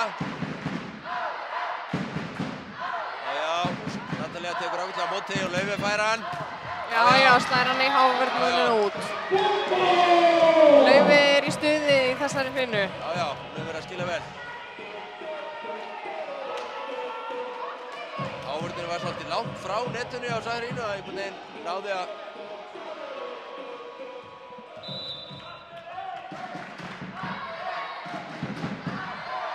fín uppgjöf á Hönnu. Hvað gerir Sagarína þarna? Já, þeir verja þetta nú. Og Elisabeth laumar. Laumaði mjög hátt, sprætti boltan hátt upp. Og Sagarína slæðir hann út af. Já. Það er ekki oft sem við sjáum hann að gera þetta. Nei, en hún er mannleg, hún gerir mistök líka. Jú.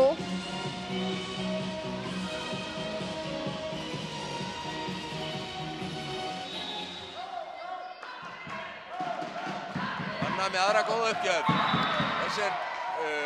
Þessi bolti er úti. Úti samkvæmt endalíndómaranum, já. Jú. Það er Þorsteinn sem á þessa línu. Já. Og hann er vel vakandi. Og það er Telma Dögg sem kemur núna inn á fyrir Sigdísi Lind í uppgjöf. Já.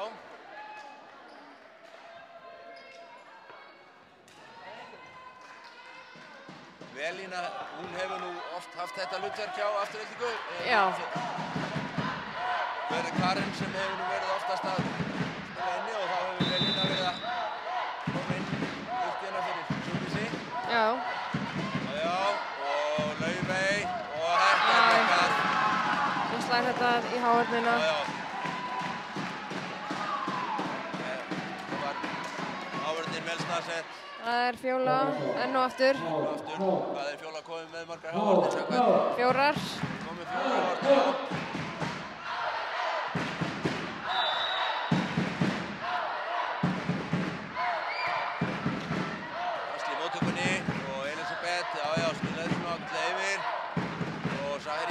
Og já, þær blokkaði þetta. Já, þær náðu þessu yfir. Ingibjörg vel vakandi þarna. Já, Ingibjörg. Og aftur Sagarína og það er laum og það er þessu, já. Niður. Það var nú erfitt að sjá hvort það væri Laufey eða Ingibjörg, þær fögnuðu báðar ákaft. Já, þær fögnuðu. Mér sýndist að vera puttanir á Ingibjörgu sem stóðu þarna herra uppi og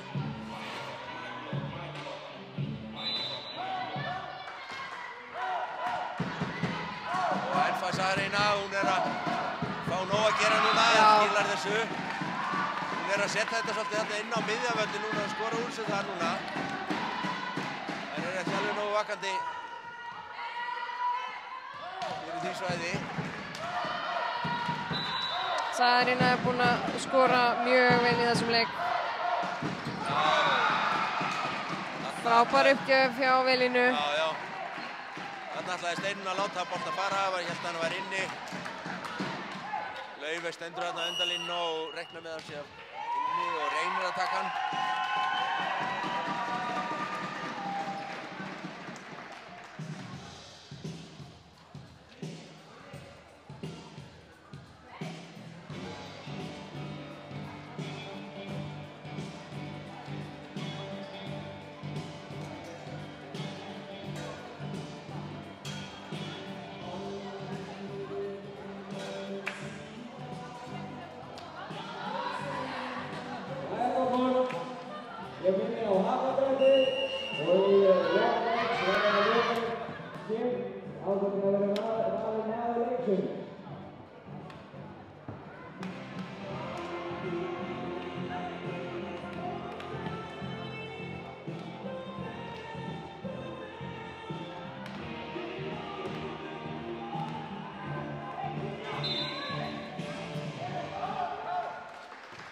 allt klart aftur og enn eru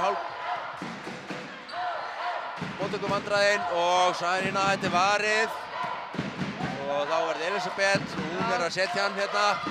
Loftslag hérna. Það er aftur fyrir varnarmanninn í stöðu 1. Já. Hún er hátt uppi og hún bara er að stinga þessu þarna niður. Varnarmanninn stöðu 1 er að gera sér tilbúin til að taka stutta laumu og á upp með hann á þessu. Já, þetta gekk ekki alveg samspili milli miðjumanns og uppspilara. Þetta þarf að vera mjög nákvæmt.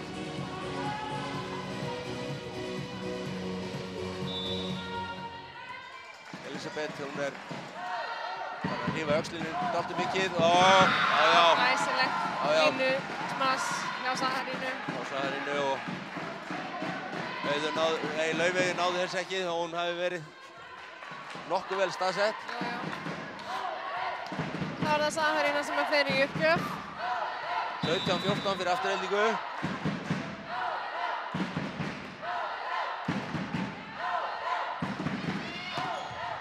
Já, það er blokkað þetta. Þetta er ekki áreinileg blokk, það eru þarna saman Auður og Fjóla. Þannig að það er nú kannski betra að sækja hinum megin, láta Natalíu slá yfir miglinu. Já. Góður gratísbolti. Já, aftur fær Natalían, já. Og slær niður með háverðinni.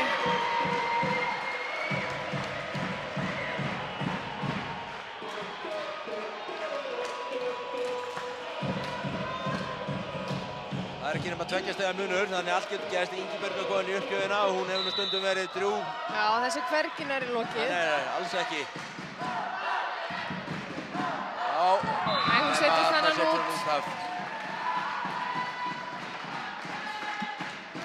Það var óheppilegt fyrir HK að missa hann úr uppgjöf. Og þá skiptir afturhelding. Það er Sigdís Lind sem kemur aftur inn á fyrir Telmu.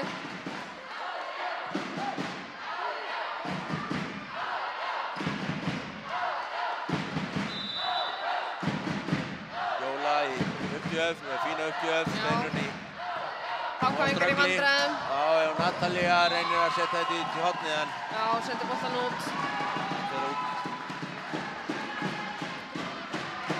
Það var ekkert alveg sátt í sjálfan sig. Þetta er núna HK verið í þeirri stöðu að þær verða að halda öllum mistökum í lágmarki núna. Og móttakan er nú aftur ekki alveg nógu góð. Og Auður. Og hann er út af, já. Það hefði verið gríðarlega sterkt fyrir afturheldingu að halda þessari stöðu. Já, að skila þessu stíi líka.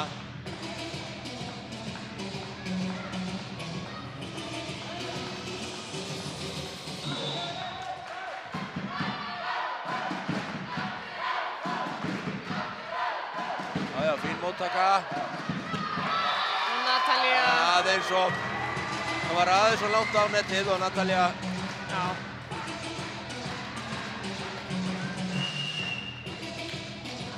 Og afturhelding tekur Lekle.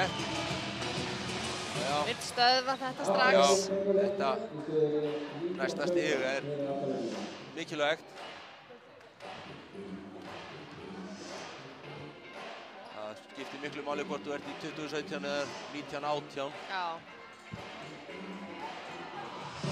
Þetta er líka taktík þjálfarans til að stoppa uppgjafa manneskuna. Já. Hún er nú... Og virkar oft á tíðum. Já, virkar ótrúlega oft. En hún er stöðuð uppgjöf. Þannig að það er spurning hvort þetta hafi einhver áhrif á hana.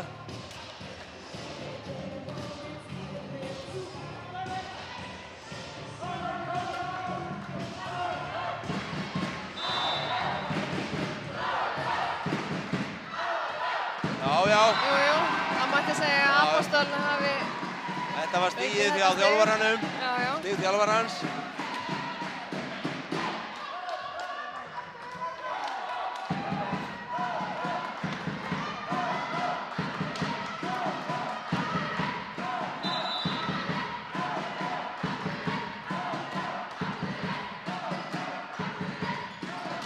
Já, Laufey skilaði þessu vel. Laufey. Heldur lífi í þessu, 20-18. Natalía fyrir uppgjöfina. Ég hef enga trú að Natalía klikki núna. Hún er búin að klikka á heldur 3 uppgjöfum í þessari leik og það gerist ekki núna. Ekki í þessari stöðu. Eða hvað? Jú. Þessi bolti var úti. Já. Það er sjálft séð að sjá Natalíu gera þessi mistök og svona endurtekið. Já.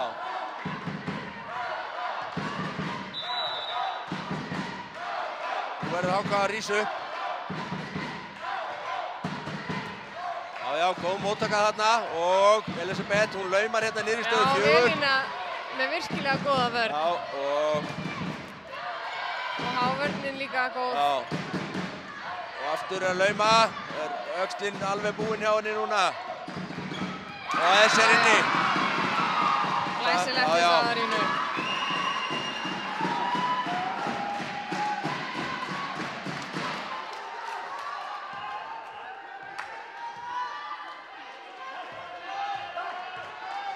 Afturhending er í mjög góðri stöðu. Þeir eru með þrjá sóknarmenn frammi.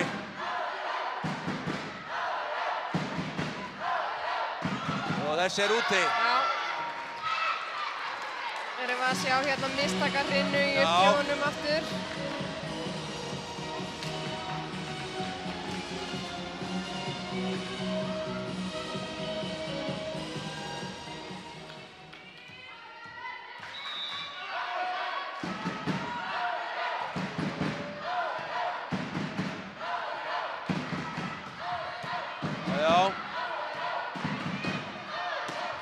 Og Laufey setur þennan út, já. Það var mjög tæft. Þetta var góð tilraun hjá Laufey. Ekki spurning. Hún var ekki í góðri stöðu til að slá þetta krafti og reynir að setja það út í hornið.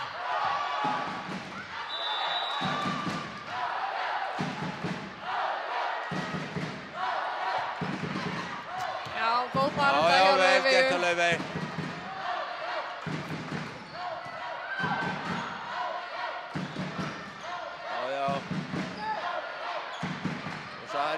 Hvað gerir hún? Já, hún skilar þessu.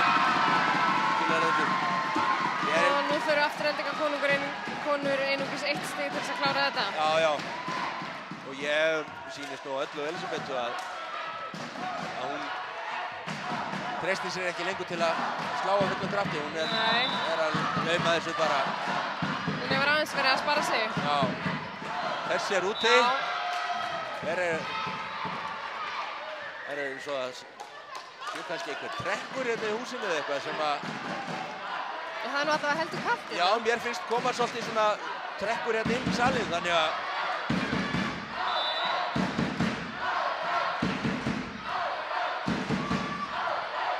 Jæja, nær Savarín að klára þetta. Já. Glæsilegt til Savarínu. Og þessum leik lýkur með 3-1 sigri Aftureldingar. Staðan 25-20 í lokarhinu. Já. Þannig að þær eru að fara 25-15, fyrsta hrinna fyrir Aftureldingu, 25-15, önnur hrinna fyrir HK, þriðja hrinna fyrir 25-12 fyrir Aftureldingu og fjórða hrinnan 25-20 fyrir Aftureldingu. Þar með sigrar Afturelding þennan leik 3-1 og eru búin að jafna einvígið. Og mér skilst að við höfum komist að niðurstöðu, Valgeir, með mann leiksins. Atkvæðamest í þessum leik án efa var hún Savarína Filipov. Já, ég held að það sé sanngjarnt að veita henni þennan titil. Já. Hún var náttúrulega gríðarlega traust allan tíman og er hún ekki stigahæst líka? Jú, hún er stigahæst með 20 stig í liði Aftureldingar. Og næstar og eftir henni koma Auður Anna og Fjóla Rut með 9 stig hvor. Og atkvæðamest í liði HK var Elisabeth Einarsdóttir og Laufey Björk og Natalía Rafa skoruð 11 stig hvor. En þá held ég að okkur sé nú bara ekkert af vanbúnaði. Og næsta skref er að afhenda Savarínu verðlaunin og ræða stuttlega við leikmenn. Og síðast í Þessi korti frá Kosti og það liðið nummer 3. Það liðið 21, nummer 3 og koma að sæta.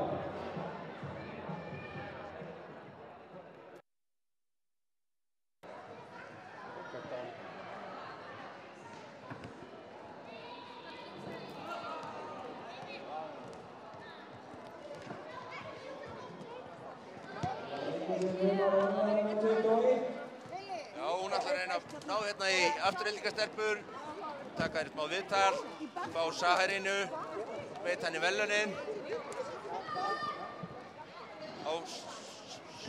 Settum við boltan yfir á viðtalið.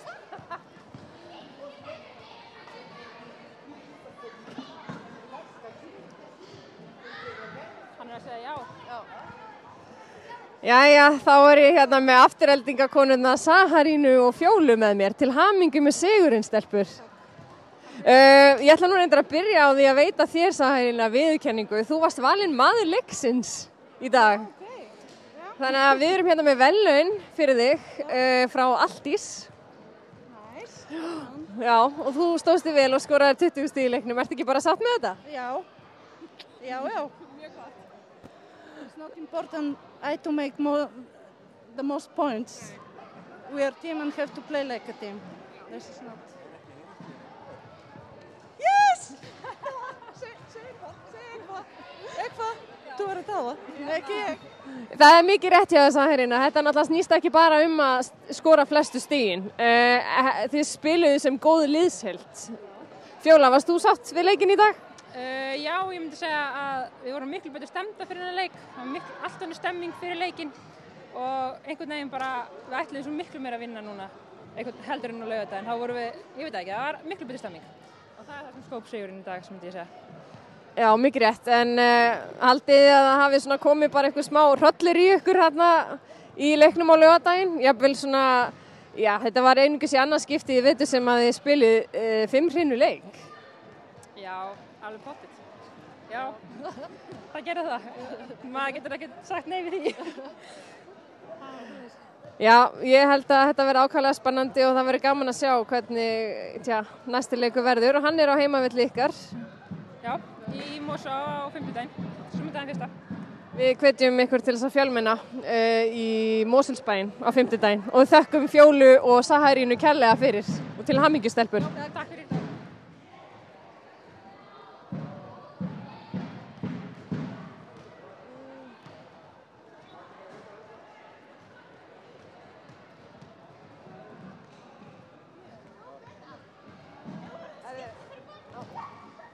Jæja, Elisabeth, þetta var ekki alveg leikurinn sem að þið hefði vonast eftir þá nokkuð.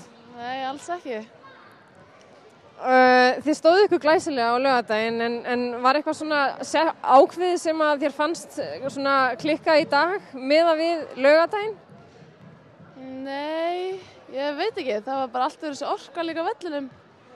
Það var svolítið svona, manum allir svo alvarlegar eitthvað. Sérstaklega ég náði mér ekki alveg upp úr þessari hólu hérna. Já, það er náttúrulega, liðsheildin og stemningin hefur mikið að segja og maður sá það hér í dag, en þið náttúrulega stefnið ótrauðar á því að finna þennan liðsanda á ný, ekki satt? Ekki spurning. Komum bara sterkar inn í næsta leik. Það er ekki annað hægt og ég óska ykkur bara góðs gengis. Takk fyrir það.